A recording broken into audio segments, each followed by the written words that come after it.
আসসালামু আলাইকুম। এই পোটো বক্সে আজকে আমি একটা ড্র মারবো। এর আগেও একটা মেরেছিলাম, সেখানে সার্জিও রামোসকে পেয়েছিলাম এবং এখানে আমার টার্গেট হচ্ছে রাফায়েল লিও এবং হচ্ছে লুইস ডিয়াস।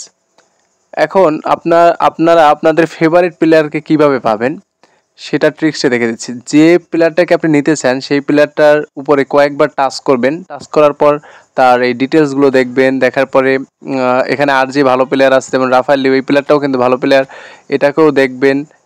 টেনে টেনে দেখবেন কোথায় কী আছে। তারপর হচ্ছে কি, এটা হয় কি ভাই, এটা পাওয়ার, এই প্লেয়ারটা পাওয়ার পসিবিলিটি বেড়ে যায়, ঠিক আছে? আর কিছু না, আপনি যে পাবেন এমন শিওর না, বাট এটাকে পাওয়ার একটা চান্স থাকে, এটাই আমি বলতেছি। এখন দেখতে পাচ্ছেন যে আমি স্পিন মারলাম, দেখি কি হয়। আচ্ছা, দেখতে পাচ্ছেন অ্যানিমেশনটা কিন্তু খুবই জোস। দেখি প্লেয়ার কাকে পাই, কাকে পাই। দূর থেকে লাল মনে হচ্ছে, ইংলিশ লিগের player Luis Diaz. Yes, Luis Diaz কি ফাইনালি পেলাম। যাই হোক, এখানে এই ট্রিক্সটা ব্যবহার করলে আপনি যে পাবেন এমন না, অর্থাৎ আপনি পাওয়ার একটা চান্স আপনার বেশি হবে, অর্থাৎ আপনি পেতেও পারেন, এভাবে একটা কিছু তৈরি হবে।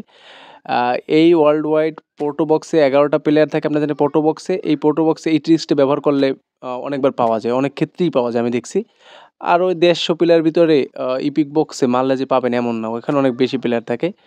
এখন দেখাই এর ডিটেলসটা, আমরা একটু যদি দেখাই। লুইস ডিয়াস হচ্ছে এলডব্লিউএফ, লেফটে খেলবে, অর্থাৎ হচ্ছে তাকে, তাহলে এই দেখতে পাচ্ছ এটা হচ্ছে বুস্টার কার্ড না, এটা বাড়বে কমবে না, এটা ফিক্সড 98। এখন এখানে সিম্পলি ক্লিক করবেন, ক্লিক করার পর প্লেয়ার ডিটেলসে ক্লিক করবেন, প্লেয়ার ডিটেলসে ক্লিক করার পর নিচের দিকে যাওয়ার পরে একদম এখানে স্ট্যাটাসটা একটু দেখি। ওনার ড্রিবলিংটা হচ্ছে 97, গুড। এবং স্পিডটা আমি চেয়েছিলাম 99। এখানে যেহেতু লেফটে খেলবে অবশ্যই স্পিড লাগবে। এবং দেখি পিন পয়েন্ট ক্রসিংটা আছে কি না। পিন পয়েন্ট ক্রসিংটা আছে, এখান থেকে ক্রস করালে ভালো সাফল্য পাবেন। এই ছিল মোটামুটি ভিডিওটা। যদি ভিডিওটা ভালো লেগে থাকে অবশ্যই চ্যানেলটিকে সাবস্ক্রাইব করে দেবেন এবং পরবর্তী ভিডিওতে দেখা হবে ইনশাআল্লাহ। সেই পর্যন্ত সবাই ভালো থাকবেন, সুস্থ থাকবেন। আল্লাহ হাফেজ।